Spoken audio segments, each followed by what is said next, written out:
काफी समय पहले की बात है। एक गांव में एक अंधी बुढ़िया रहती थी। वो गणेश जी की परम भक्त थी। आंखों से भले ही दिखाई नहीं देता था, परंतु सुबह शाम गणेश जी की भक्ति में मग्न रहती थी। नित्य गणेश जी की प्रतिमा के आगे बैठकर उनकी स्तुति करती, भजन गाती और समाधि में लीन रहती। गणेश जी बुढ़िया की भक्ति से बड़े प्रसन्न हुए और उन्होंने सोचा, ये बुढ़िया हमारी नित्य स्मरण करती है, परंतु बदले में कुछ भी नहीं मांगती। भक्ति का फल तो उसे मिलना ही चाहिए। ऐसा सोचकर गणेश जी एक दिन बुढ़िया के सम्मुख प्रकट हुए तथा बोले, माई, तुम हमारी सच्ची भक्त हो। जिस श्रद्धा और विश्वास से हमारा स्मरण करती हो, हम उससे बहुत ही प्रसन्न हैं। अतः तुम जो वरदान चाहो हमसे मांग सकती हो। बुढ़िया बोली, हे प्रभु, मैं तो आपकी भक्ति प्रेम भाव से करती हूँ। मांगने का तो मैंने कभी सोचा ही नहीं, अतः मुझे कुछ भी नहीं चाहिए। गणेश जी पुनः बोले, हम वरदान देने के लिए आए हैं। बुढ़िया बोली, हे सर्वेश्वर, मुझे मांगना तो नहीं आता। अगर आप कहे तो मैं कल मांग लूंगी। तब तक मैं अपने बेटे और बहू से सलाह मशवरा भी कर लूंगी। गणेश जी कल आने का वादा करके चले गए। बुढ़िया का एक पुत्र और बहू थे। बुढ़िया ने सारी बात उन्हें बताकर सलाह मांगी तो बेटा बोला, माँ, तुम गणेश जी से ढेर सारा पैसा मांग लो, हमारी गरीबी दूर हो जाएगी और सब सुख चैन से रहेंगे।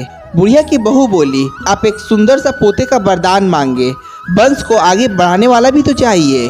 बुढ़िया बेटे और बहू की बातें सुनकर असमंजस में पड़ गई। उसने सोचा, ये दोनों तो अपने अपने मतलब की बातें कर रहे हैं। बुढ़िया ने पड़ोसियों से सलाह लेने का मन बनाया। पड़ोसन भी नेक दिल थी। उसने बुढ़िया को समझाया कि तुम्हारी सारी जिंदगी दुखों में कटी है, अब थोड़ा सा जीवन बचा है, वो तो सुख से व्यतीत हो जाए। धन अथवा पोते का तुम क्या करोगी? अगर तुम्हारी आंखें ही नहीं होगी तो ये सांसारिक वस्तुएं तुम्हारे लिए व्यर्थ है। अतः तुम अपने लिए दोनों आंखें मांग लो। बुढ़िया घर लौट आई और सोच में पड़ गई। उसने सोचा, क्यों ना कुछ ऐसा मांग लो जिससे मेरा बहू और बेटे सबका भला हो जाए। लेकिन ऐसा क्या हो सकता है? इसी उधर धुन में सारा दिन व्यतीत हो गया। बुढ़िया कभी कुछ मांगने का मन बनाती तो कभी कुछ, परंतु कुछ भी निर्धारित नहीं कर सकी। दूसरे दिन गणेश जी पुनः प्रकट हुए और बोले, आप जो भी मांगेंगे वो हमारी कृपा से आपको तुरंत ही मिल जाएगा। ये हमारा वचन है। गणेश जी के पावन वचन सुनकर बुढ़िया बोली, हे गणराज, यदि आप मुझसे प्रसन्न हैं तो कृपया मुझे मनइच्छित वरदान दीजिए। मैं अपने पोते को सोने के गिलास में दूध पीते हुए देखना चाहती हूँ। बुढ़िया की बातें सुनकर गणेश जी उसकी सादगी और सरलता पर मुस्कुरा दिए और बोले, तुमने तो मुझे ठग ही लिया। मैंने तुम्हें एक वरदान मांगने के लिए बोला था, परंतु तुमने तो एक ही वरदान में सब कुछ ही मांग लिया। तुमने अपने लिए लंबी उम्र तथा दोनों आंखें मांग ली, बेटे के लिए धन और बहू के लिए पोता भी मांग लिया।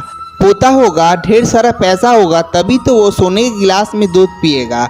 पोते को देखने के लिए तुम जिंदा रहोगी, तभी तो देख पाओगी। अब देखने के लिए दो आंखें भी देनी पड़ेगी। आज जो तुमने मांगा वो सब तुम्हें मिलेगा। ऐसा बोलकर गणेश जी वहाँ से अंतर्ध्यान हो गए। कुछ समय बाद गणेश जी की कृपा से बुढ़िया के घर पोता हुआ, बेटे का कारोबार चल निकला तथा बुढ़िया की आंखों की रोशनी वापस लौट आई और अंत में बुढ़िया अपने परिवार के साथ सुखपूर्वक जीवन व्यतीत करने लगी।